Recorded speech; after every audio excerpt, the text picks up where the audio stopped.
Good afternoon. This statement is indeed attributed to General Savitsky, who after the announcement of the sentence announced to the pilots that for each destroyed enemy aircraft, their sentence would be reduced by 1 year. The trial took place in September 1943. 2 men were brought before the court. The first defendant was Ivan Vasilievich Fedorov, one of the outstanding Soviet fighter pilots who piloted the Yaks. Ivan Fedorov was born in 1920 in the village of Duby, Tver region. He graduated from the Kachin Military Aviation School. He took part in combat operations since April 1943. He flew Yak fighters in the 812th Fighter Aviation Regiment. He started the war with the rank of sergeant. By the end of the war, he reached the rank of captain, and after the war, he became a general. He flew 416 combat sorties. In 107 air battles, he personally destroyed 37 enemy aircraft, including 1 by ramming and 9 aircraft by ground attacks. Unlike his namesake, Ivan Evgrafovich Fedorov, Ivan Vasilievich's air victories do not raise any doubts about their authenticity. He was undoubtedly one of the most courageous and determined air aces. And yet, he was accused by the High Command of showing cowardice.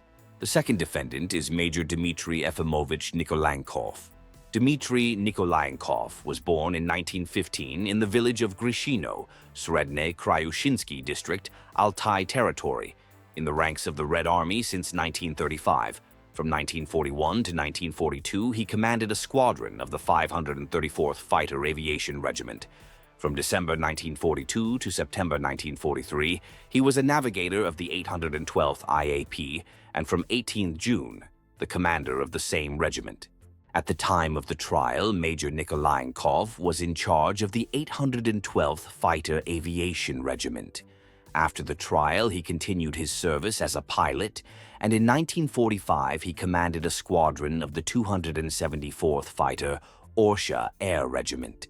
Nikolaenkov accounted for 89 combat sorties, 8 personal victories in air battles, and 1 aircraft shot down in group combat. In the last days of April 1943, in the skies above Krymskaya, Abinskaya and Neberjaevskaya, fierce air battles broke out. In one of the battles, being part of the 402nd IAP, Major Nikolaenkov, who held the position of navigator of the 812th IAP, shot down 2 Messerschmitts. However, his own aircraft was also damaged. He made an emergency landing on a thicket of reeds, where the burning fighter plunged into the swamp, extinguished. Major Nikolaenkov, who had lost consciousness, was found and given first aid by the infantrymen who had arrived. They extracted the half-dead pilot from the aircraft and took him to hospital. After recovery, he began his duties as commander of the 812th Fighter Aviation Regiment. But 3 months later, he was accused, along with Fedorov, of a military offense in the service and put under the tribunal. In September 1943, the commander of the 8th Air Army, Kryukin, severely criticized the pilots for failing to cover the ground forces and ordered Nikolaenkov and Fedorov to be put on trial. It can be assumed that Kryukin acted in accordance with the spirit of the times. Shortly before that, on 6 September, he approved the regulation on penalty squadrons, and on 9th September, Stalin signed an order prescribing that fighter pilots who evade air combat should be put on trial and transferred to penalty infantry units. What happened at the end of September 1943? On 25th of September 1943, Lieutenant Ivan Fedorov, at the head of 8 Yak-9Ts, attacked 54 German He-111 bombers that were coming under the protection of Messerschmitts. In this battle, which was observed by the commander of the 8th Air Army, General Kryukin managed to destroy about 10 He-111s, 2 of them on Fedorov's account. The commander liked the fight and decided to repeat it the next day as a demonstration.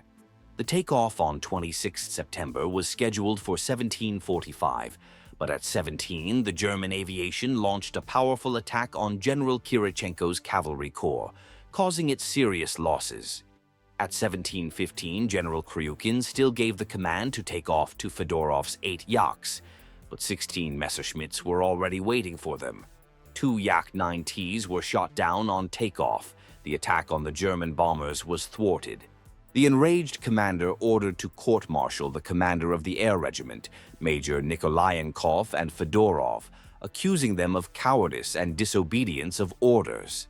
Bodrykin wrote, "Obedient investigators in a hurry issued sentences of 12 and 8 years in prison, respectively.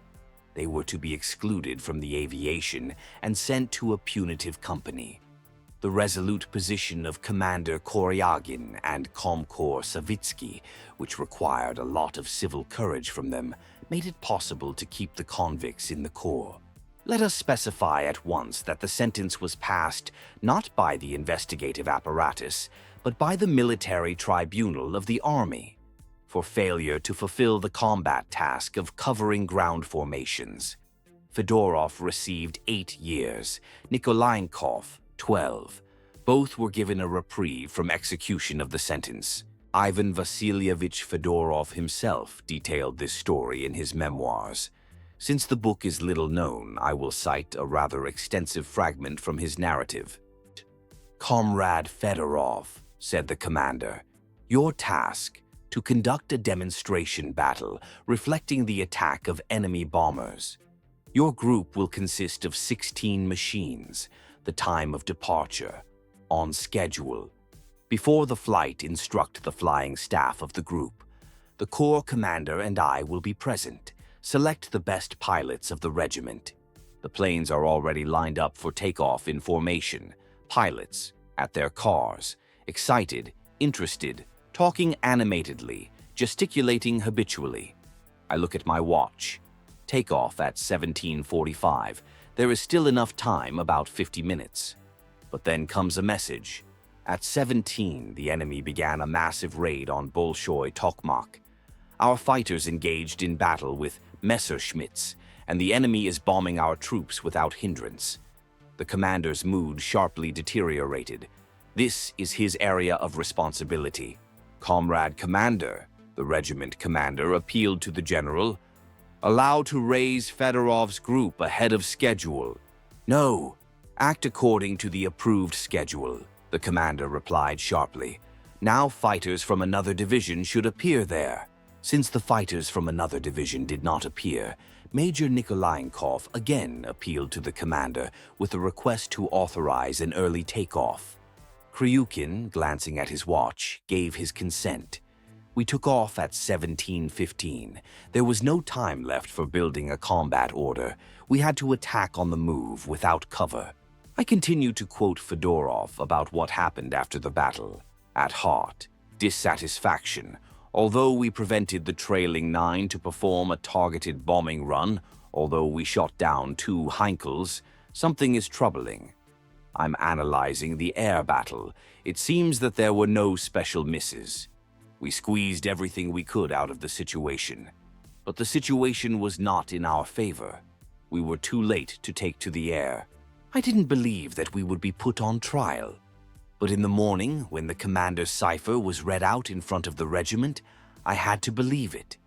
This document contained an analysis of the battle, which, to put it mildly, caused bewilderment among the pilots, and the order part said that the group commander was put on trial by a military tribunal for cowardice, and the regiment commander for unsatisfactory leadership of the regiment.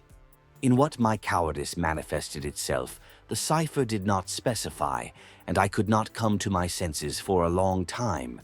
At 10 o'clock, the second cipher telegram was read out.